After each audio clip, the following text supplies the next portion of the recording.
Welcome, everyone. Thank you for joining us this morning as we explore U and UX, the relationship you probably don't know you need. I'm your host, Jim Brophy, Group Director of Digital here at Northwoods. Whether you're planning a website redesign or have just finished one, now's the time to make fast friends with UX. Identifying necessary changes and measuring their performance is critical to ensuring your new site is meeting your users and your business needs. That's where UX, and specifically UX research, testing, and auditing comes in. Today, we will learn about the various phases of UX work and the value of prototypes in the UX design and testing process, and learn how a strong focus on UX has helped many of our clients plan for and measure redesign success. Our trail guides this morning are our UX practice lead, Jenna Dean, and our UX research lead, Caitlin Gerke. Jenna listens closely to understand clients' goals and uncover solutions for their marketing, design, and accessibility challenges.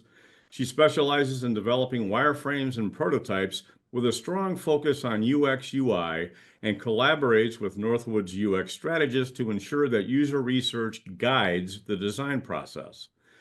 Caitlin is a skilled marketing strategist and leads the Northwoods UX research and strategy teams, and she genuinely enjoys helping clients and professionals better understand the value of a data-backed marketing approach. So we are in good hands this morning.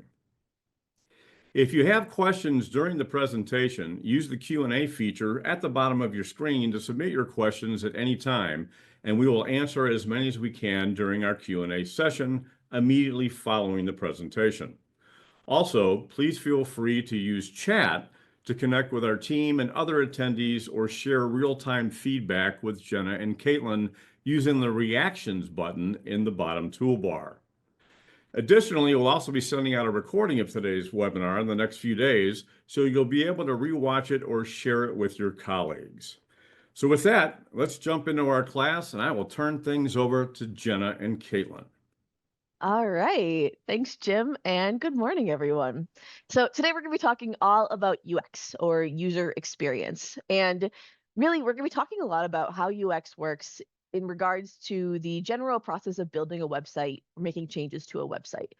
And part of the reason why we want to talk so much about UX today is that when you are doing that, when you are building a new website, redesigning something, making changes to your website, you've got a lot of things you got to pay attention to. We like to think of it, you've got a lot of different friends that you're kind of keeping in your loop during that time. You're looking at your branding, you're looking at accessibility, you're trying to write content, you're trying to figure out how to develop things, working with your marketing team, sales team, working with all these other individuals to make sure you have a site at the end of the day that works for you. And when trying to balance all of these different user needs and needs within your company, it can be a bit overwhelming. Trying to figure out, how do I prioritize something over something else? What is the things that I actually need to pay attention to make a good site at the end of the day when there are so many things swirling around your head and so many friends you're trying to work with? Well, we're trying to make that easier for you. And part of that is by making your new friends, or shall we say, becoming best friends even, with user experience or UX. And using that user experience background and a focus on the experience of the users of your website to drive all of that and make a website that really functions the way that your users need it to. So, starting back at the beginning, what are we actually talking about when we talk about UX?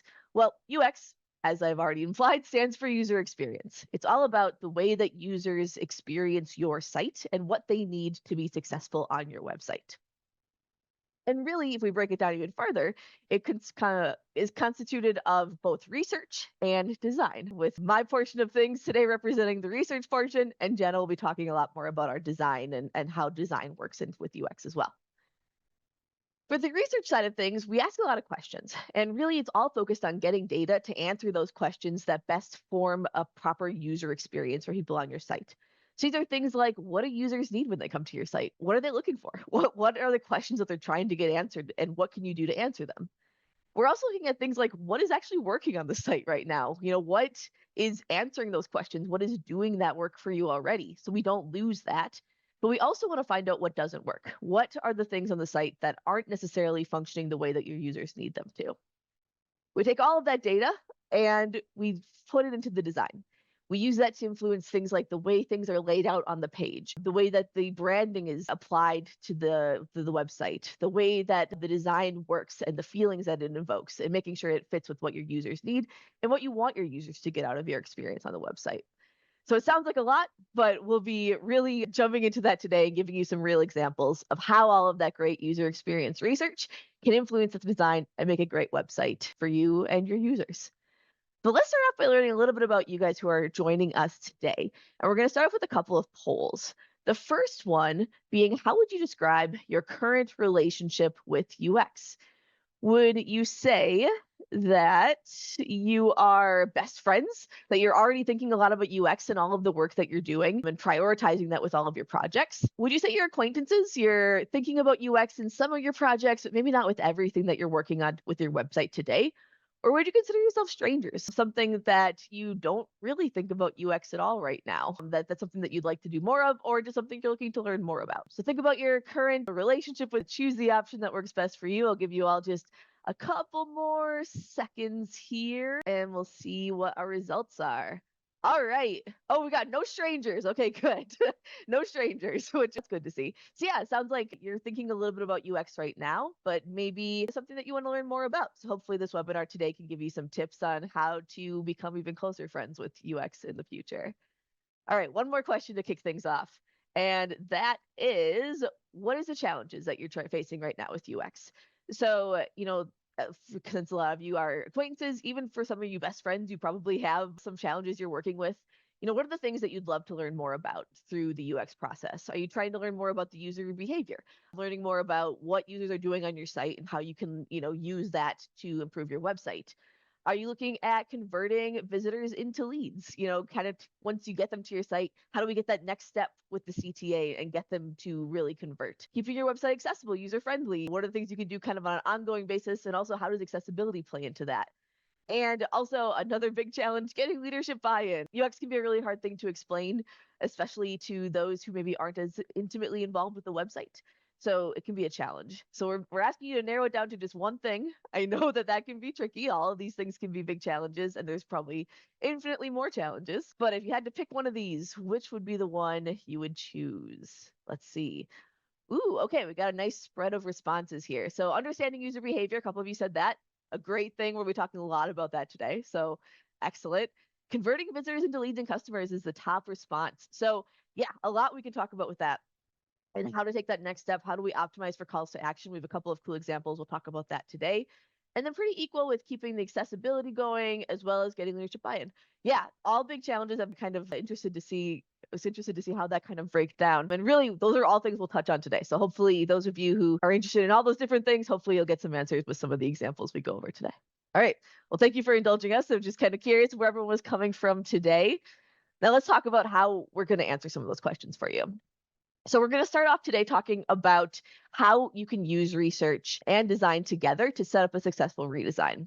If you're looking at making improvements to your site, how can you gather data and show some examples of how we've gathered data and applied it to a design and actually influence the way a site was designed based on the needs of users and the research we've gathered? So some really cool examples there.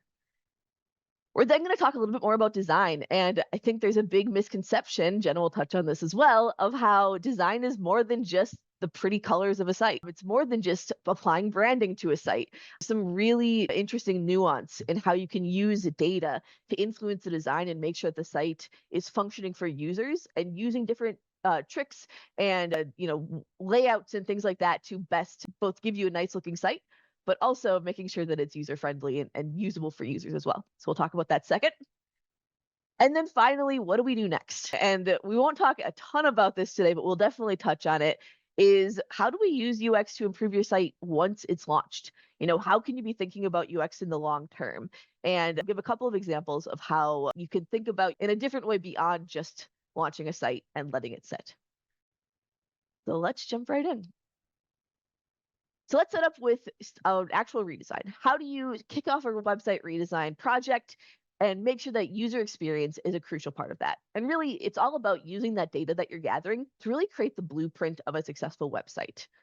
So what is UX research? We're going to start right at the beginning. When we're talking about UX research, what even is it that we're doing? Well, At a core of it, it's gathering data to understand what the needs and the challenges are of the users that are coming to your website. We can only, meet the user's needs on your site if we know what they are. And ideally, we'll get data that tells us what they are versus just guessing and making assumptions. It's also a great way to understand your website's performance. You might be gathering some analytics on a regular basis, keeping an eye on things here and there. But going through a process of conducting UX research is a really great way to take a step back and really, well, take a step back from what you're tracking on a normal basis and dive into other things. Dive into the details of how people are interacting with different pages over time and really get a deep understanding of how users are using your website today and whether or not that is actually how you want them to be using your site and really get a better understanding of that.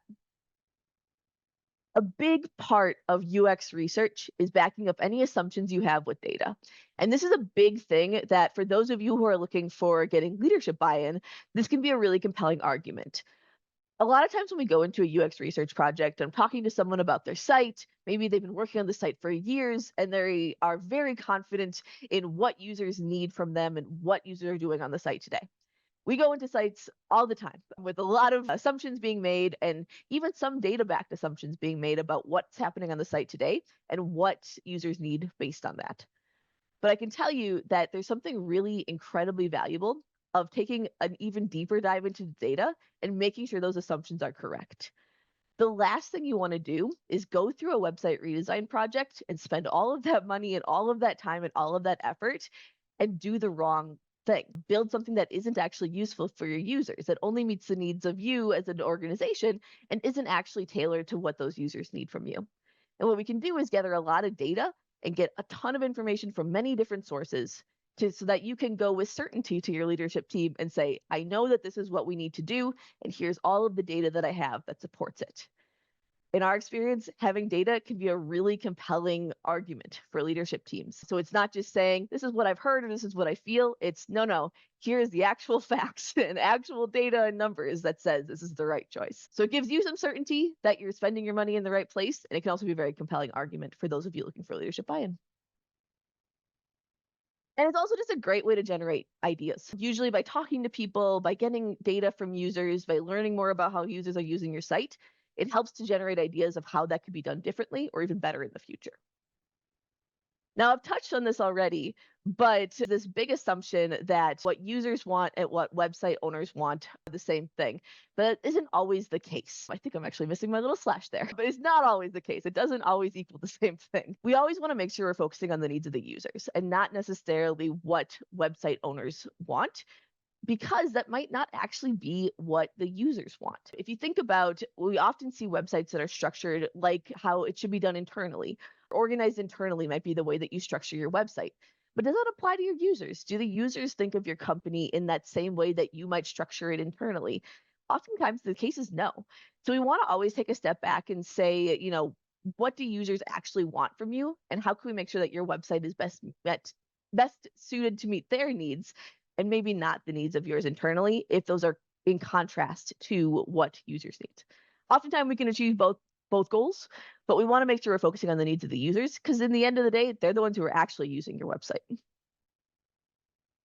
How we get all this data is we really look at two different types of sources. One is data from your website. So data about the traffic on the pages of your site, where people are going, where people are clicking, things like that. And we combine that with data from users, looking at surveys, looking at focus groups, other types of user-based testing that we'll get into in this examples in just a little bit. And we always want to look at things from both perspectives. So it's always great to hear from users what they're doing on their site, what they need from you. But as much as we know that can be really valuable, we also do know that users aren't always truthful. They may misremember what they actually need from you on your website, or they might be trying to save face for some reason or try and imply that they do more than they do. And so they may misspeak. We always want to combine their information with actual hard numbers and make sure that those two things are in alignment and make sense. To make sure that we're getting the real truthful full picture of what's happening on your site when we're moving forward with making these recommendations. Now, I think all of this is a lot easier when you can see it really played out through an example. So we're going to be showing lots of different examples and little mini case studies, as we've been calling them, to really demonstrate this process at work and make it just a little bit more relatable. So in this case, we're talking about, and they are the Scoliosis Research Society, and they had an interesting dilemma in that their previous website had two, really still does, but they have two main audiences that they're trying to reach with their online presence. They have doctors who are members of their association, going to them for research and things like that. And they had patients, people who had scoliosis or their families who were looking for support, looking to find a doctor, things like that. So when we started to do some research, we started to talk to these users. And from those doctors, we got kind of what we thought. They're coming to the site to view things like upcoming meetings, to read journal articles, to get scientific data that was compiled by other users of the group and learn more to help them be better doctors of scoliosis. But when patients came to the site, that wasn't at all what they were looking for. They wanted to find doctors who could help them. They wanted to find doctors that could help their children or their family members. Sometimes they wanted to find, articles about scoliosis, but they didn't want them to be written in this like medically complex format. They wanted it to be really easy to understand, easily broken down, and easy to digest. And really, the doctors wanted that too. They wanted to have that data to send to their patients, something that wasn't so complex that was helpful for them, but also that information that was helpful for their patients. So there were sort of these various needs that were very difficult to meet on their website and meet the needs of both users at the same time in the way that things were structured previously. Through that user research, we also started asking questions about the other resources available. Doctors would often bring up that they wanted to access journal articles, for example, but there were a lot of other educational resources available. One of them being, for example, a podcast. So, in this fun little graphic, I'm the one in the polka dotted jacket. I would ask, do you listen to the podcast that's available to you? And the most common responses was, what podcast? And this was very common that there were a lot of these really great resources out there that these doctors weren't even aware were available to them. So it led us to think, what can we possibly do in the design of the site, in the structure of the site, to better make these doctors aware of the incredible array of resources that were available to them. So, like I said, we combine the talking to users directly with hard data.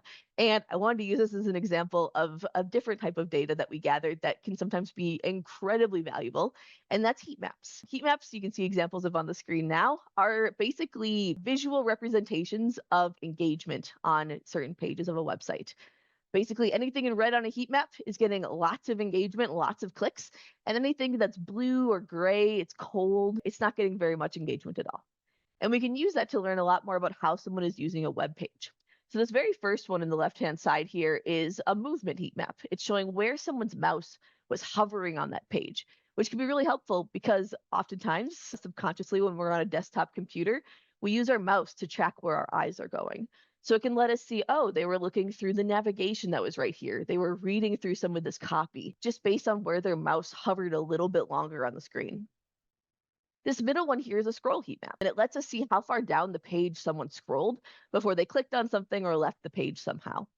And that's really valuable because we can see, oh, most users made it to about this middle point on the page. So anything above that, people were seeing, and anything below that, they often weren't. So if there was something really important at the bottom of the page, they probably weren't seeing it, which means we might want to move some things around.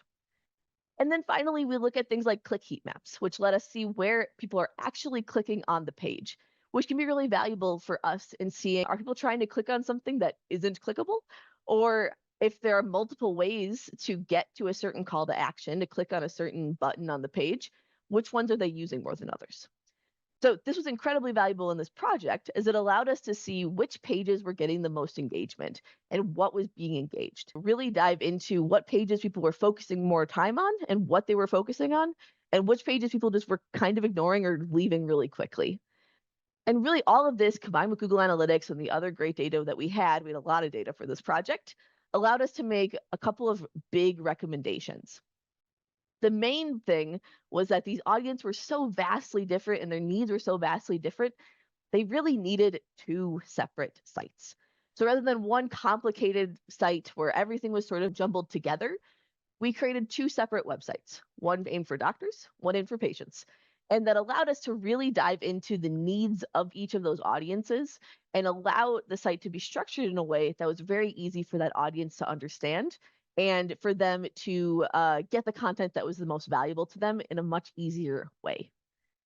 We also were able to take that and apply it to the design of the sites. And Jenna's actually going to jump in and show you those sites, some examples of that design today, how it actually played out, and how that design was able to reflect the needs of those audiences within the site as well. So Jenna, I'll pass it over to you. All right, thank you. Give me 1 second here. All right, can you see my screen okay, Caitlin? All right, wonderful. So designing 2 distinct styles was really necessary to cater to the 2 distinct audiences that Caitlin identified through her research. So each site really leverages different colors, icon styles, and imagery, as well as layout to accommodate those different audiences.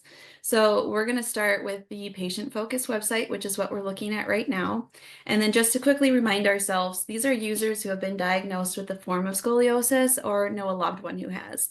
So Caitlin's Heatmap did a really great job of addressing their needs, of finding a specialist, or even just providing them educational material to learn more about it.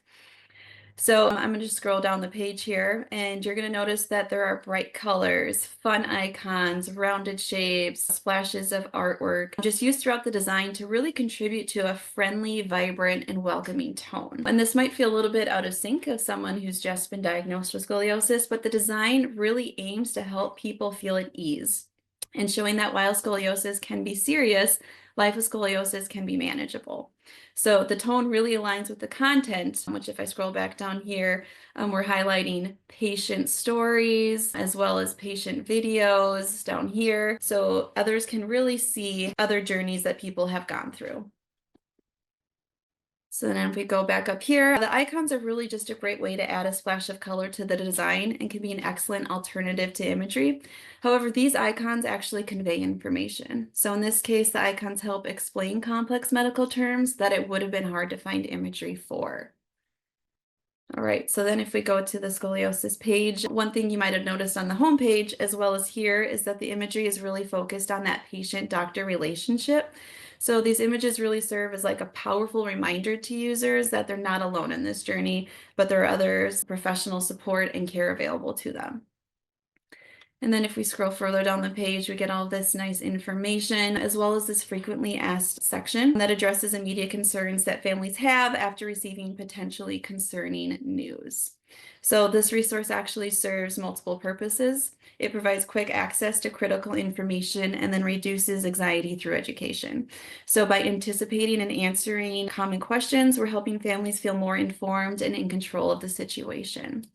And then we end the page with 2 calls to actions. Users can either dive into stories from individuals who have gone through the same experience, or they can proactively seek help from finding a specialist. So we're kind of addressing 2 different users here, ones that are ready to act versus ones that are still collecting that information. So in contrast, if we go, I'm going to go up here and go to the main site. In contrast, this main site is really tailored for healthcare professionals. So it kind of has a little bit of a more corporate aesthetic as compared to the one that we just looked at. And then Caitlin mentioned that some of the main goals on this site was to view upcoming meetings and read journals, which are both featured prominently on the homepage as well as the navigation. And then another element that came out during the research phase that we discovered was that a significant number of users were not aware of all of the educational resources available to them, such as the podcast. So instead of just having a single call to action that directed users to like a resource library, for example, we really wanted to list out all the different types of resources offered here to deliberately showcase all of that was available to them. So you can see that in addition to podcasts, we have webinars, a glossary, manuals, surgery videos, questionnaires, just a ton of things that might have been missed. So we really wanted to draw attention to those. Okay. Give me a second here. And then with most medical professional websites, there's usually a ton of content.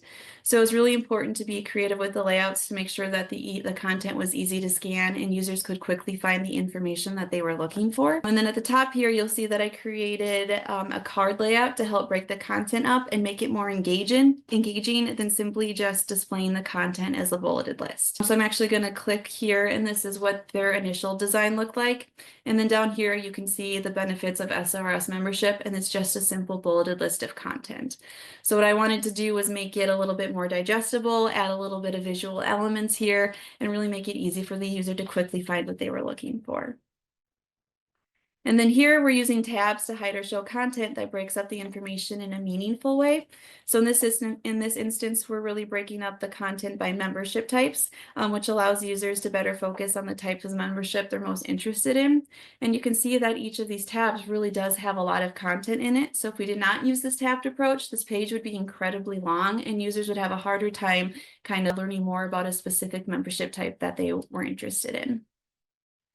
So dividing the website into two really has allowed the design to better adapt to the content, set different tones, and really highlight what's important to each user group more effectively.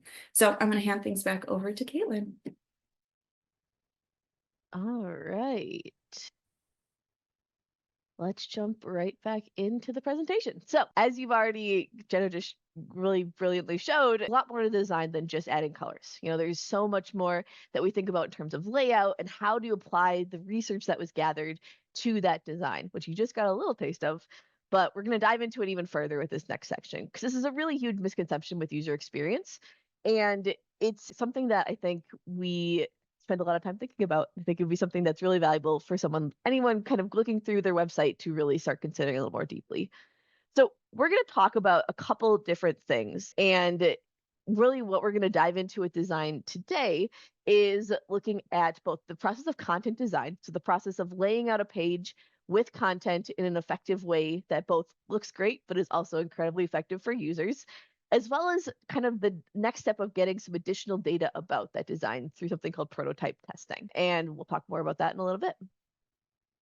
Now, the reason we want to talk a little bit more about content design, and Jenna's going to show some really great examples of that in a second, is that content is often this process that's sort of forgotten through the website process. It is by far the biggest time commitment of any website redesign or website improvement that you might want to make. There is so much work that goes into making sure that your content is good to go and that you have enough content or the right content for the site that often it gets kind of pushed off till the end. And it can sometimes delay a website launch or make things very stressful at the end of the process. So something that we want to make sure people are thinking about earlier in the process, or really as early as possible, if you're looking at making changes to your site. It's also often incredibly underestimated. Writing content for a website can be incredibly time consuming and difficult. And it's something that, if not done well, can really put a pretty big impact on the final website that's created. Really, it's the thing that make or breaks the final design. You can see this beautiful prototype in front of you. And then as soon as content starts getting in there, if we don't really factor in the content that's needed for the site early in the process, it can really make that site both not look as great and also not be as functional for the users who are actually engaging with it. So it's something that you really want to start thinking about early. And really, the content on the site is something that has an incredible impact on the user experience. Whether the users can easily read that content, scan through it, access it easily is something that really drives what they're doing on the site. They're coming there to view the content. So you want to make sure that they can really easily access it and that the design of the site really enhances the content instead of makes it more difficult to get access to. So I'm going to pass it over to Jenna. She's going to talk a little bit more about content design and give a couple of different examples of how we have used content design on different sites and some content design challenges that we've helped clients maneuver. So Jenna, I'll pass it to you. All right, thank you, Caitlin. Okay, so quickly, content design does go beyond simply replicating old layouts from your previous design into like the new design, which I've seen happen numerous times. So instead, the UX designer would re-envision layouts and actually create pages that are intentionally structured to enhance that user experience and drive those conversions. So by following through with content design, you're really protecting any UX investment by making sure you're catering to your users' needs. So without a clear content design strategy, content is often placed randomly on the page. Again, either mimicking those old layouts that don't align with the new design, or you're disregarding the updated UX strategy altogether. So to illustrate the impact of content design, I'm going to walk through two examples that really demonstrate how thoughtful layout choices can prioritize user needs and improve just the overall site. So the first example here immediately looks really nice. This is for a can manufacturing client that offers a holistic solution to the canning process. So right here we have strong imagery and a bold color palette, but if I scroll down the page, you're going to realize, oh, sorry, that's the wrong one. If I scroll down the page, you're going to realize there's not a lot of content here. So they're also missing any calls to actions that would further engage users, and they aren't providing all the information a user would expect to find when visiting this page. So after some TLC, see that the page has improved in these areas. So we start the page very similar with a really nice image and then a slightly updated text. But then as we scroll down the page, you're going to see that we have additional content here that users would expect to find when they come to this page that was missing before. So first, we also understood that there were two different users, ones that wanted to create a new product and ones that already had a product created. So we added a little bit of movement here, allowing users to kind of select the one that applies to them and getting that additional information of where they would start in the process. And then as you scroll down the page, you'll see that we have this little dotted line here that just indicates that this is a fluid process and all of these steps are connected. And then finally, we do end with a call to action down here, allowing users to reach out right away. So this approach removed any additional click that it would take to get to a contact page, increasing the chances of a user reaching out. Okay. And now my next example that I want to share had the opposite problem. Instead of having not enough content, they actually had a ton of content. I believe I was actually presented with a 9-page single-spaced Word document of content that all needed to go on a single page on their website. So to further complicate things, they also did not have a lot of imagery to work with and asked that I avoid relying too much on any images within the design. So other UX design tricks I used in place of images to help break up the text and keep things scannable and engaging were first, I used large headings. So users, they don't actually read your website, they scan it. So research shows that most users read only about 20 to 28% of text on a page. So we really want to make sure that they're finding the right information they're looking for easily and quickly. And these larger headings can create a clear visual hierarchy, which makes it easier to distinguish between sections and really just understand the structure of the content. So basically, they really just improve readability, accessibility, and just overall user experience, especially for those skimmers. Next, you might have noticed as I was scrolling down the page that I am showing or having fun with different list styles. So here I'm using like a more unique bullet besides just that typical circle that you see. Here I'm using iconography to help break up the lists. And then a little bit further down the page, I had this card layout to show a numbered list. And these are just different ways to amplify your designer brand while also making the content just more engaging. So when you implement this thoughtfully, creative list styles can actually transform content-heavy information into an intuitive and charming user experience that really just guides users through your content without having them lose any interest. And scrolling back up here, I just want to give another shout out to iconography. They're just a really great substitute for any imagery, and they can really help break up content and make your content just a little bit more exciting to look at. Icons can inject personality and visual interest into otherwise pretty boring layouts. So one thing to note about icons as well is that there are many different styles of iconography, so you're really likely to find one that really matches and flows with your brand well. You can also highlight important text into pull quote-like styles. An example of one I have that you can really just draw attention to text that might be missed if it's buried within paragraphs of content, but you know that it's really important for your users, so you want to make sure they can see it right away. And then creating flexible options that can adapt to your content can actually be really helpful in maintaining the integrity of your design. So like I said, they don't have a lot of images, but I wanted to create a style in case they did. But then if they don't, I have a style here that allows the content to stand on its own. Also, if you have statistics, like we see down here, really just give them room to shine. So many times I'm given content with valuable statistics hidden right within that body copy. And I like to create some sort of number counter that allows the stats to stand out more, as well as help adding a little bit of movement to design when you have the stats count from like 0 up to their number. Other things you can consider for long pages like this is what we saw previously with the tabs or accordions on some of those longer pages to ensure that users just aren't really overwhelmed with the amount of copy that you have. However, this approach would only be used if there's a natural and logical way to add that group of content. So forcing unrelated information into tabs or accordions to save space would really just confuse your users and make information harder to find. So you just really want that content grouping to feel really natural. So with that, I'm going to hand things back to Caitlin to talk about user and prototype testing. Yes. Thanks, Jenna. All right. So we're going to dive into sort of the next step then. So you've got this great design, you've got your content figured out, but how do you actually know that you are doing the right thing? The great thing about gathering data and doing research is that it's not necessarily has to be done all at the beginning just to drive the design. You can gather research throughout to make sure that you're making the right decisions along the way. And a great example of that is called prototype testing. Now, I'm going to jump right into a case study with this because I feel like the best way to understand how this works is to really see it in action. So, for that, we're going to talk about the Durham County website. So, the goal of this project that we were working on is that we wanted to test the usability of certain elements on the site. We wanted to get an idea of content of the organization and design of this brand new prototype we were developing. So this is in progress. This is not a live site. This is our concept that we were recommending. And we wanted to make sure, because there were a lot of big changes that we were doing, we wanted to make sure that these were the right changes to recommend and that these worked prior to actually going through the process of launching the site and building this out. It allows us to this process allows us to test out that design with real users before we actually go into development and spend time and money on that development on a design that maybe isn't quite right just yet.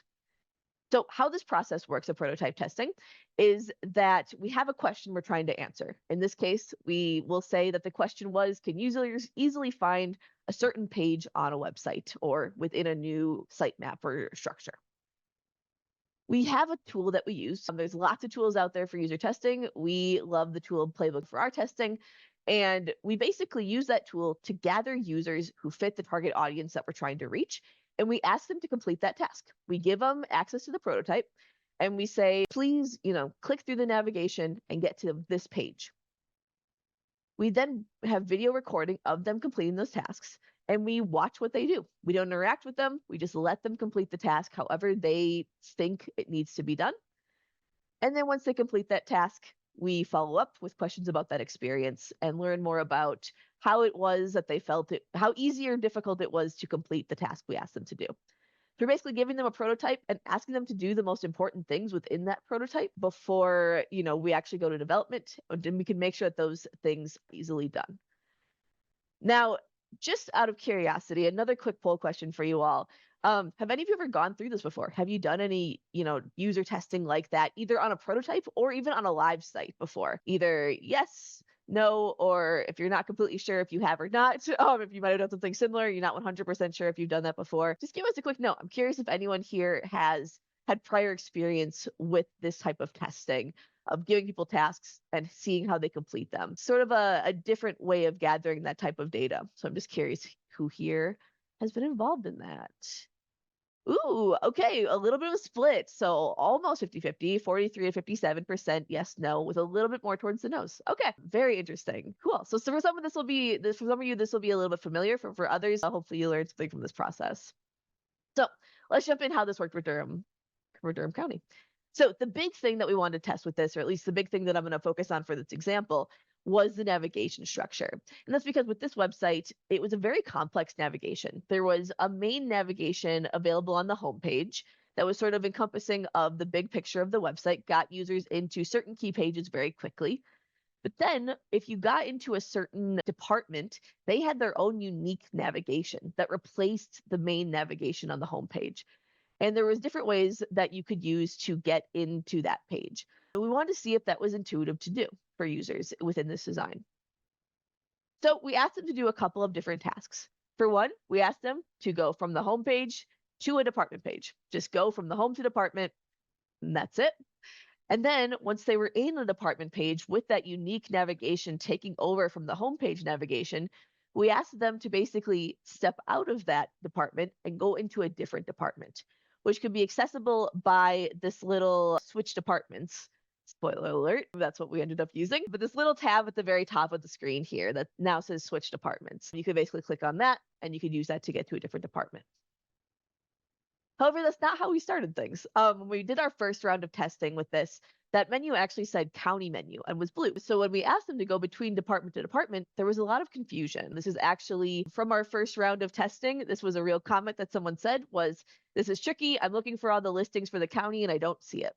Basically, they didn't see this county menu button up in the top corner. For various reasons, they didn't think to click on it and didn't think that it would get them back to that main county menu and have the ability to switch departments from there. So we made some changes to the prototype. The big one being, to start off, we just started coloring it purple, with the idea being that maybe the coloring of that would make it stand out a little bit more. When we ran the exact same test again, we got a little bit more successful, but the main comment we got was that it just took them a little bit to know that that was where they were supposed to go. So the comments were things like, it took a little bit for me to navigate between departments. Once I realized that it wasn't with the department's navigation, it was pretty easy. Oftentimes, they would even make a note that this said county menu, but they wouldn't think to go there. So for our last round of testing and what we ended up settling on, we made it even more obvious. We kept it purple and we changed it to switch departments. And the testing worked out much better. We got a lot of comments where it was just like, yep, I know what to do now. So you might just click switch departments. Yep, that was pretty simple. So for us, this was a really clear example of an iterative process of using this testing to really improve that prototype design and to make a better experience without even getting to the development phase, saving a ton of money and giving us the data that shows that it is the right path forward. In addition, with navigation, we can test lots of different things, including on-page content. So this was the example of the departments page in the prototype that we were testing. And one thing we wanted to know is, as this county has about 30 different departments listed alphabetically on this page, was what if someone doesn't actually know what the exact name of the department is? What if they know that they're looking for a department who does this, but doesn't actually know what the specific name of that department is, so they can't find them easily in the list? And for our example, the best way to test that was we asked them to get to the county's health department page. Very common thing that someone might be looking for is get access to the health department. However, we kind of behind the scenes knew that the actual title for that department is public health. So users went to the H in the alphabetical list and understandably got frustrated because there was no health department. They had to scroll down a little bit farther until they saw public health, in which they were like, oh, I didn't know I had to go to P. I thought it would be under H. So a very easy thing we could then clean up, prove that it was something that we should, account for in the design. And in the final look, we're going to be having a search bar here that allows them just to search for health. And then they would get the public health department, regardless of if they knew the actual name. So prototype testing is an incredibly valuable tool. You can do this with a prototype or with a live website, and it's a really great way to gather that data. All right, the last thing we're going to be talking about today is, once you've got that site live, what do you do now? How can you keep an eye on your UX in the long term? And the big thing to keep in mind with user experience is that it does not end at launch. You really start this process by doing all this research to make sure you're doing the right thing, but it's important to keep an eye on it even once you've launched the pages to better understand if things are working or if the needs have changed over time. Now, what can make UX change over time? Lots of things. At a high kind of big picture glance, if you add new content or functionality to the site, that changes what someone might be doing on the site, and therefore there might be user experience needs that change as well. If your business changes, if you add a new service or something like that, we got to make sure that that's easily accessible within the website navigation. The Google search algorithm, also a big thing to keep in mind. You might be showing up for different terms, and now we want to make sure that that experience meets the needs of users who are coming in with maybe a different purpose in mind. In addition, technical updates, things that are, you're changing on the back end of the site might impact the front end user experience. And then finally, staff turnover. Maybe the person who is always keeping something updated leaves the company, and then a page is getting updated less frequently, and that can make, more negative impacts on the overall user experience. Now, there's lots of ways to track ongoing user experience. Doing user testing, like we just talked about, is a great way to just get a little snapshot view of how certain tasks are being done. And if your site has changed, make sure that those tasks are still easily. You can also do things like run surveys or interviews of users, like we would do at the very beginning of a process, to see if the site still meets those needs. Look at your analytics and keep track of key metrics, see if those are changing, or even do A/B testing, testing out different versions of a web page to see which one is more valuable and know which version is the right one to launch on your website permanently. I'm going to show a couple of quick case studies of using those tasks to get an idea of how things are working on a current site and give ongoing little bouts of feedback. And the first is with that user testing we just talked about with the prototypes. This was a Children's Wisconsin Foundation website, and they had a bunch of just little questions about their site that they wanted to get some feedback on. They wanted to understand if their existing website layouts were functioning correctly, if the content was valuable, or just ideas on if their overall user experiences was helping them to meet the goals that they had for the site. And we did that through user testing. We took a look at the site, we ran some tests for some of those quick win tasks, and we got an idea of whether or not those tasks were working correctly. For this test, we only tested it with 5 users on the site, and they were part members of their key audience they were targeting at the time, located in Wisconsin, kind of adult aged, and they were parents, which was an audience they were targeting at the time. And we tasked them with completing a lot of different tasks just to get an idea from these little different things that they were doing if they were being successful on the site. And I'm just going to show a couple examples, really one main example of how that can be so important and valuable in testing things out. And really, where I think user testing can be really valuable is something like testing out different calls to action on a page, which is an example I'm going to show right here. So the task we gave users is we gave them this page and we asked, where would you go next? If you wanted to learn more, if you wanted to take that next step, what would you click? The client told us that they would like users to click on this View My Guide. They want to see if people are knowing to click there when they go to this page. So we had a very open-ended task. Where would you go? And we took note of where they said. 4 people said that they would click on this button to watch a video to learn more. 3 said that they would follow these next steps to do the next kind of thing in the process that's listed here. 2 people said that they would do this, learn into the different ways they could fund their donation. 1 person even said that they would download this top resource, and you might get an idea of where I'm going. Nobody mentioned the button they wanted them to mention. So for us, that's a really big indicator that that call to action isn't working.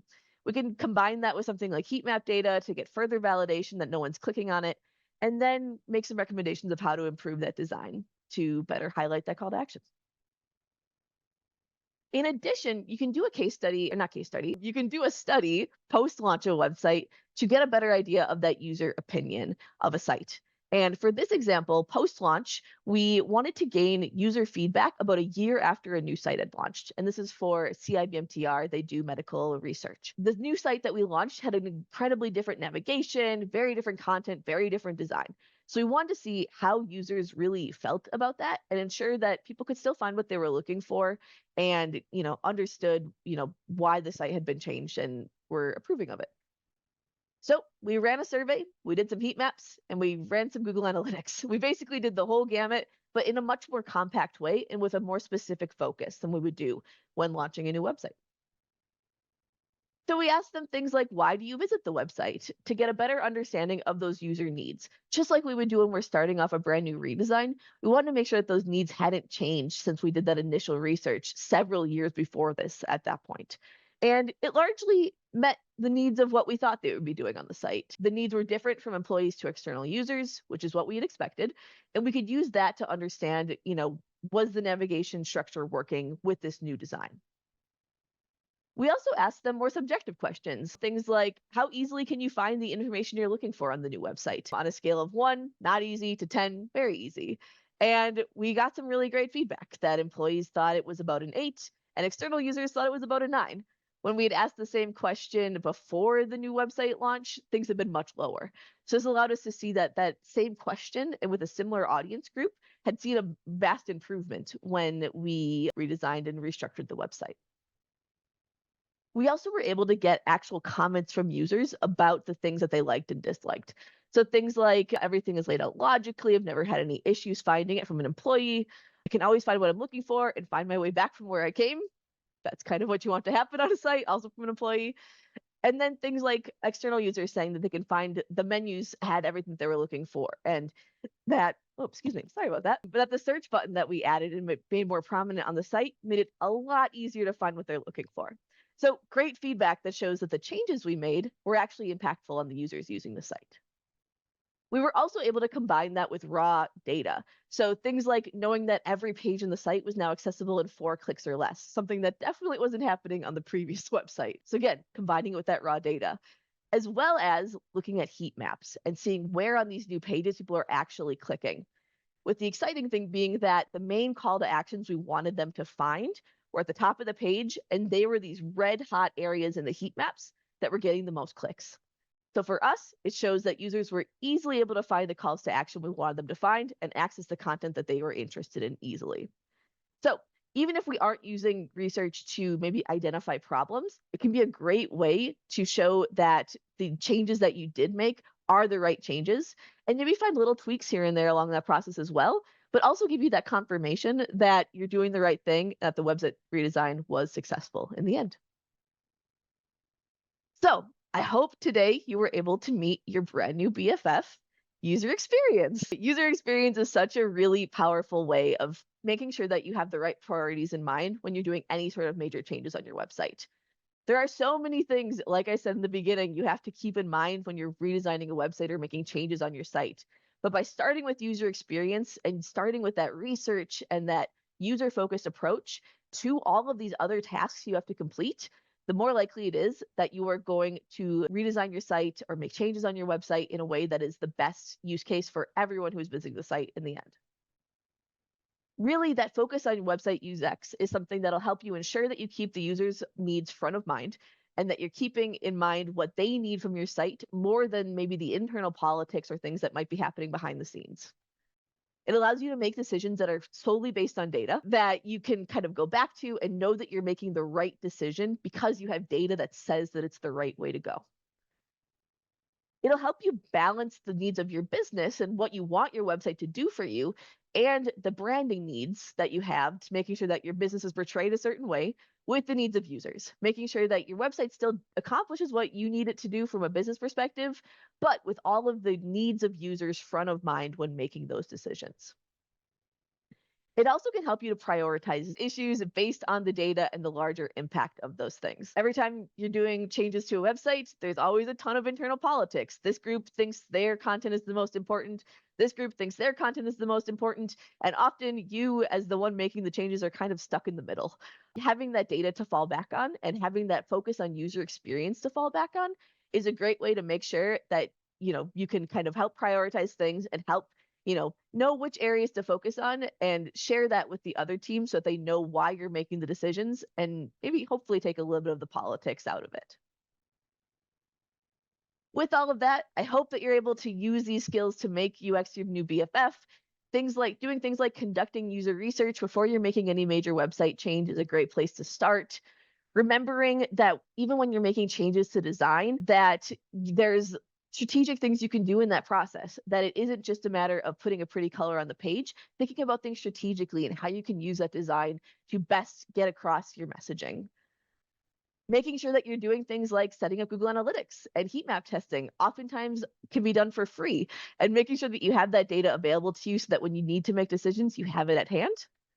And consider doing some additional research. Consider doing surveys, interviews, or focus groups, running user testing, both beforehand and after a website is launched to make sure that you are getting things on the right track and that you're getting the opinions of users as you're going through that process. And with that, hopefully you aren't making the space, but I would love to open it up to any questions. Thanks so much, Caitlin, and thank you, Jenna. And we did get a couple of questions here through the Q&A in the chat. If you guys have a question, go ahead and submit it right now if you can, please. The first question that came through was, what tools can help create a heat map for your site? Yeah, so there's a couple of big ones. The one we've been using a lot more recently is called Microsoft Clarity. It's 100% free. It's a really great tool out there that you can just set up on your site, and it allows you to kind of get real-time data about where people are clicking and share that pretty easily. The other that we have used a lot in the past and that has some additional functionality if you're looking to do a little bit more is called another great tool for heat mapping. Also has a free version. So again, free ways to get that data.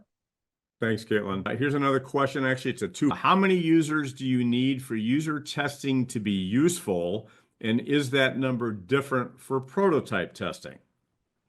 Yes. So the industry standard for user testing is about 5 to 8. And I'd maybe even push it to 10 if you have a lot of traffic coming into your site for a single audience. So if you say, if we go back to that SRS example, if we were going to do user testing for doctors and for patients, it would be 5 to 8 for doctors, 5 to 8 for patients. So per audience, about 5 to 8 is sort of the standard, though more can be useful as well. And there isn't really a difference with prototype testing and with real, live website testing. Really, the only difference is if you're giving them a prototype or if you're giving them a live website link. And otherwise, the rest of it is largely the same in terms of the needs to actually run a test. Perfect. Thanks, Caitlin. And our final question before we have to move on. After you launch your website, what additional things can you do to effectively measure usability? hmm Yeah. So I think at a basic level, getting Google Analytics and a heat map set up on the site is just a really easy thing to just have running and make sure that you have that data if you need it. I think a good thing to consider when you're launching a website is to kind of go back to those initial goals that were developed when you were gathering data and doing this process at the beginning. What were the main things that you want your website to do? And how can we make sure in the long term that your website's still doing those things? So that's where I like to start off if I'm looking at what data do I need on an ongoing basis? So if it's, I want to get a lot of people to fill out this form, I want to make sure that I'm tracking people filling out that form, how many people are going to that page, and how they're getting there, what path they're taking. So really keeping in mind those goals when you're setting up your tracking, and then possibly considering a little ways down the line doing some, surveys, some interviews, things like that to help back up that response as well is a great way to go. Thanks so much, Caitlin. That kind of wraps up our Q&A. Let me continue here and say before we wrap things up, we would like to offer you, anybody who's attending this morning who has a valid business email address has automatically been entered into a drawing for a free mini UX audit. The winner will be notified by email within 1 week after the webinar. Also, please join us on Thursday, April 10th, as we present Become a Digital Marketing Superhero, Tips for SEO Success. As always, all of our webinars are complimentary and begin at 10 a.m. Central Time. You can learn more and register at learn@northwoods.com. And if you're looking for information on a specific topic or just want to stay up to date on the latest trends and developments in the constantly changing world of digital, check out our blog, our recorded webinars, our YouTube channel, and we have a brand new vodcast that we've recently launched called Around the Campfire, featuring casual conversations with our experts on all things digital. We encourage you to check all that out. As I mentioned earlier, we're sending out a link to this so you can pick up those URL in that recording. And lastly, if you'd like to learn more about Northwoods and the many services we offer, from website design and development to custom software, digital marketing, digital advertising, and marketing strategy, visit us at nwsdigital.com to explore our services details, read client stories, and much, much more. Also, after the webinar window closes, a short survey will be available, and we would greatly appreciate it if you could share your feedback on how we did this morning. So that concludes our webinar. I'd like to thank each of you for joining us today. We look forward to seeing you again soon. Have a great day. And for those of you who are having an upcoming spring break, enjoy. Thank you.